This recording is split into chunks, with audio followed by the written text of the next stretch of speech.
पाकिस्तान में ये जहाँ जहाँ ये मशरक के लोग रहते हैं, इनके यहाँ जब कोई बीमारी आ जाए, तकलीफ आ जाए, कोई मुश्किल आ जाए, तो ये उसको ना तशखीस पहले नहीं करते, उसको डायग्नोज पहले नहीं करते, उसकी वजूहात, उसकी रीजन पहले नहीं ढूंढते, उसका असल सबब की तलाश नहीं करते, उसकी जड़ को नहीं पकड़ते, उसकी बुनियादों को नहीं देखते। ये पहले उसका इलाज शुरू कर देते हैं। पहले उसको कहते हैं तुम ये कर लो, तुम ये कर लो। किसी के सामने आप देखेंगे कोई नज़ला, जुकाम, बुखार या जिस्मानी कोई भी तकलीफ होगी ना, तो वो उसको प्रॉपर्ली डायग्नोज करने के बजाय वो क्या कहेंगे, तुम फलां गोली खा लो, तुम फलां हकीम से जो है ना दवाई ले लो, तुम फलां पीर से दम करवा लो, मैंने फलां किया था, मैंने जो है ना मेरे रिश्तेदारों में ये हुआ था, मेरे घर में ये हुआ था, मेरे बच्चों के साथ ये हुआ था, मेरे दोस्तों में ये हुआ था, उन्होंने ये किया था तो उनको आराम आ गया था, आप भी ये करें। घर की काम वाली भी हकीम बन जाते हैं, बाजी आप ये ना करें, आप ये करें। और इसी तरीके से मुलाजिम जो होता है वो मालिक को कहते हैं सर आप ये करें और ये ना करें। फौरी तौर पर सारे डॉक्टर, हकीम, दानिश्वर और बड़े बड़े फिलासफर बन जाते हैं और वो उसको इलाज बता देते हैं। ये है हमारी असल में हमारी बीमारियों का, हमारे गमों का और हमारी मुश्किलों का बढ़ने का वजह कि हम इलाज जो है ना पहले शुरू कर देते हैं और तशखीस बाद में करते हैं। फिर जब फोड़ा बढ़ जाता है, जख्म बढ़ जाता है, नासूर हो जाता है और डॉक्टर कहता है जी अब इसका ऑपरेशन करना पड़ेगा, अब इसका अब हमारे पास इलाज कोई नहीं, अब दुआ के अलावा काम कोई नहीं, तो हम जो है ना उस वक्त कहते हैं यार, बड़े डॉक्टर कहते हैं बड़ी देर से आए हो, तो हम कहते हैं यार बस मैं उधर चला गया था, मुझे उसने ये कहा था, मुझे उसने ये कहा था। तो हमारी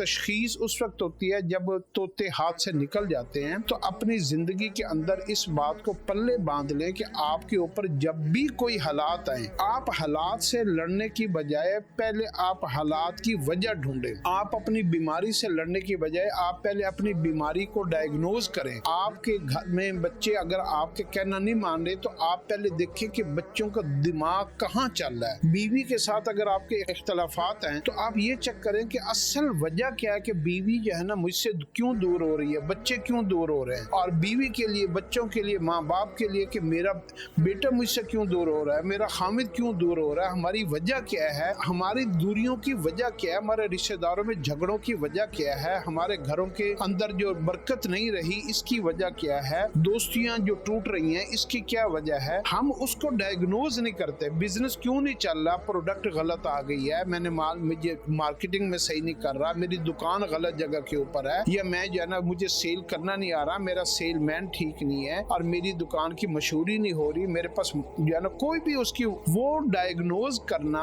तशखीस करना, ये इतना अहम काम है कि मैंने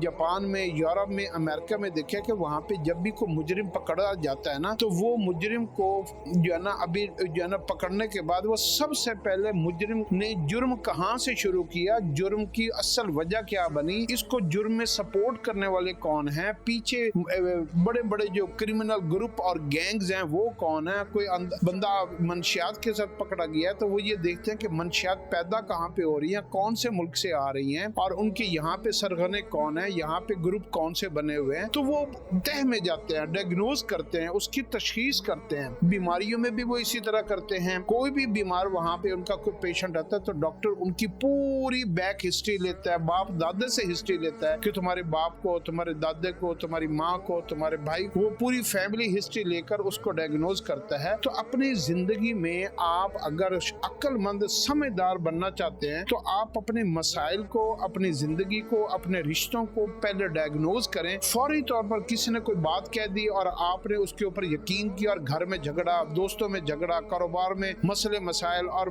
शक, बदगुमानी और ऐसी उलझन कि फौरी तौर पर आप टेंशन में आ गए और आप जो सही काम चल रहा है आपने फौरी तौर पर झगड़ा खड़ा कर लिया और चलता हुआ निजाम आपने बंद कर दिया, बजाय कि आप जो नुकसान हो रहा हो, जो प्रॉब्लम हो, आप उसको रिजॉल्व करके चलते हुए कारोबार की, चलते हुए जिंदगी की आप स्पीड को बेहतर करें। आप क्या करते हैं कि आप उसको डायग्नोज करते नहीं है और आप पहले उसका जो है इलाज करते हैं कि मैं गुस्सा कर लूंगा, मैं डांट लूंगा, मैं मार दूंगा, मैं ये कर दूंगा, मैं वो कर दूंगा। तो हम जो है ना उसका इलाज पहले करते हैं, तशखीस नहीं करते, जिसकी वजह से हमें बाद में अफसोस होता है, रिग्रेट होता है, ओहो यार मुझसे गलती होगी, मैं ये समझा था, मुझे पता नहीं चला, मैं जरा थोड़ा सा शक में पड़ गया था, मैंने जो है ना वक्त से मैंने अंदाजा गलत लगाया था। बीवी के बारे में लोग बदगुमान हो जाते हैं, खामिद के बारे में बीवी बदगुमान हो जाती है, रिश्तेदारों के बारे में बदगुमान हो जाते हैं और यूं दिल में इतनी दरारें आती हैं और वो وہ ساری عمر وہ زخم نہیں بھرتے، وہ دوریاں جو ہے نا وہ جو پڑ جاتے ہیں، وہ نزدیک لوگ نہیں آتے، لوگ جو ہے نا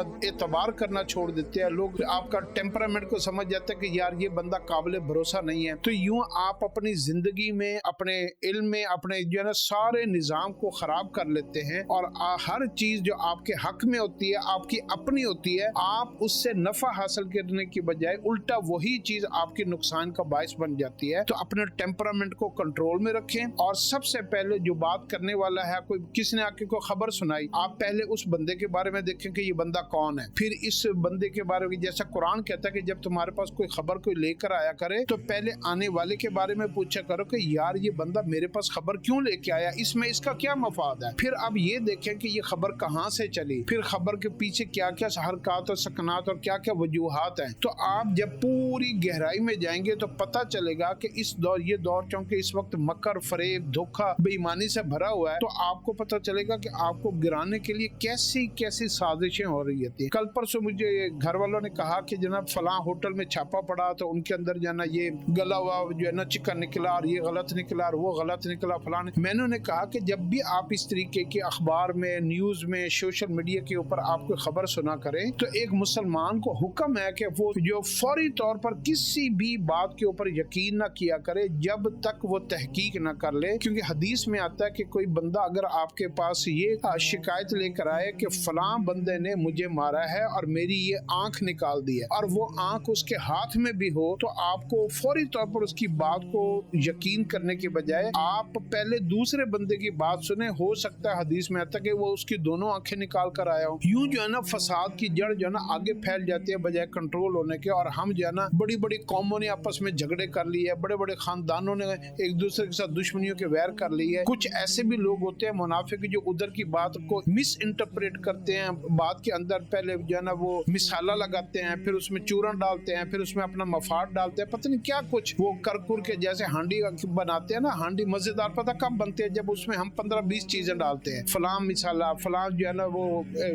چیز، فلاں چیز کو 10-12 چیزیں جب ہانڈی میں ڈالتے ہیں تو ہانڈی کا تڑکا جو ہے نا وہ خوبصورت، اس کی خوشبو، اس کا ذائقہ بڑھ جاتا ہے۔ اسی طریقے سے یہ جو بہت ہی لچھے دار گفتگو ہوتی ہے جو ہمارے من پسند کی ہوتی ہے، اس کے اندر جھوٹ شامل ہوتا ہے، مکر شامل ہوتا ہے، دھوکہ شامل ہوتا ہے، فریب شامل ہوتا ہے۔ تو ان باتوں کے اوپر فوری یقین کرنے کی بجائے، ان کے اوپر عمل کرنے کی بجائے اپنی عقل کے ہوش کے ناخن لیں، ورنہ آپ اپنا اتنا نقصان کریں گے کہ پھر زندگی میں ازالہ نہیں ہو سکے گا۔